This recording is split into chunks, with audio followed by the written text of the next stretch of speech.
Hi, this essay is called The Giver of Hebrew Names. Fact: everybody listening to this has an official birth certificate name. But do you have other identities like nicknames or online names you use for social media? Or a name for an alternative identity?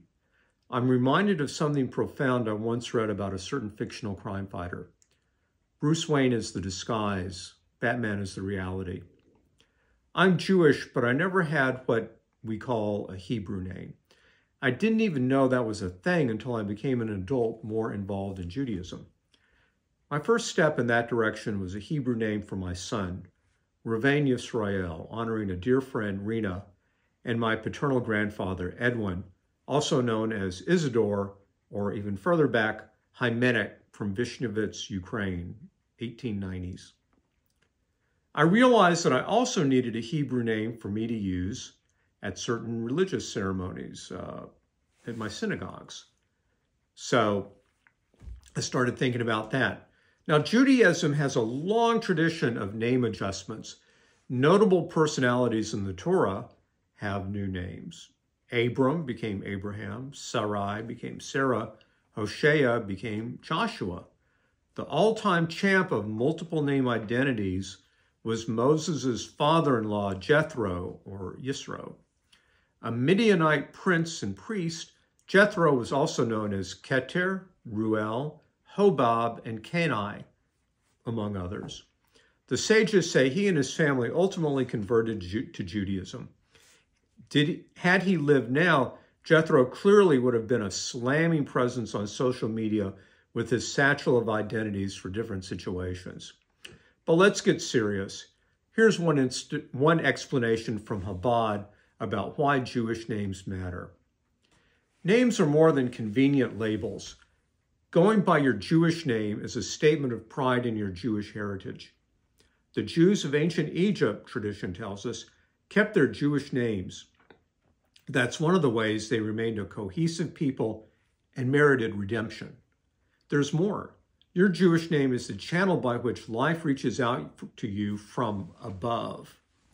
In fact, the Kabbalists, the mystics, say that when parents name a child, they experience a minor prophecy because somehow that child's destiny is wrapped up in the combination of Hebrew letters that make up his or her name. So this is important to me as a sign of solidarity in these violent anti-Semitic times.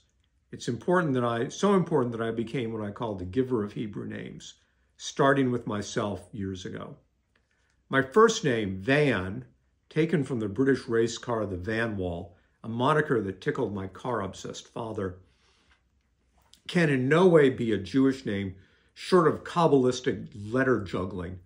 Navi, N-A-V-I, or prophet works, that's Hebrew, but that sounds a little too much like Feliz Navidad, or Merry Christmas in Spanish.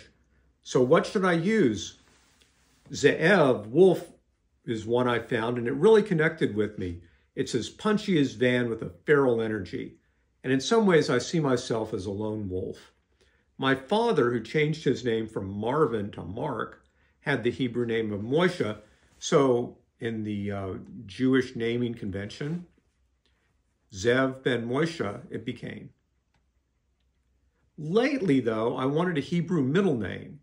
The focus swung to my German-born maternal great-great-grandfather, Heinrich Chaim Schwartz, renowned as the first ordained rabbi in Texas. Rabbi Schwartz is an ideal ancestor to honor, so I now use Zev Chaim ben Moshe Vashira with the addition of my mother. Wait, who's Shira? Did my mother, Shirley Elizabeth, have a Hebrew name? Well, she never mentioned one, and I never knew enough to ask her about it before she died in 1984. Well, I decided I had to fix that absence. Shirley Elizabeth glided into the lyrical Shira Elisheva.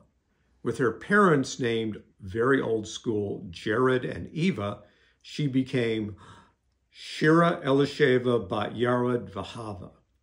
On a roll, I created a name for my brother Cooper, also named, as you might be able to guess, after a car. He's insightful and a leader, so I see him as Caleb, one of the Israelite spies who lived to enter the Promised Land.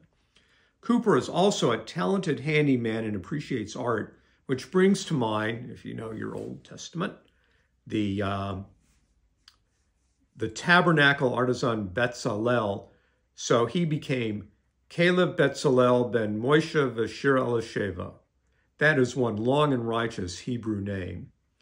I'm now eager to create Jewish names for the next generation.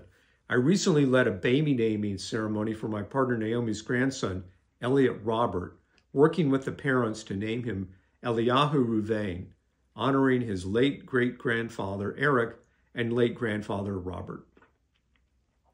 The name game can even go cross-cultural. A close childhood friend of mine from Mission, Texas calls me Karnal, border slang for pal or brother. I call him Landsman, Yiddish for somebody from the same town, which is true. But there's also a little more to that. While these are nicknames more than actual names, they still have deep meaning of connection across the decades. For the fun of it, I may create Hebrew names for young relatives in Texas who have a Jewish heritage, if not exactly an identity. I'm getting a sense of their personalities as they get older, so I can play with Hebrew and Yiddish names to find their alternate ancestral names. I want to give them the minor prophecy that they can take into the 22nd century. So to circle back to the beginning, who am I? Well, you know me as Van for sure, but I'm also Zev Chaim, the wolf. You might have the same desire to reconfigure yourself and how you look at the world and how the world looks at you through your alternative name. You may be Bruce Wayne, but sometimes you may want to drop the mask and become Batman. Thank you.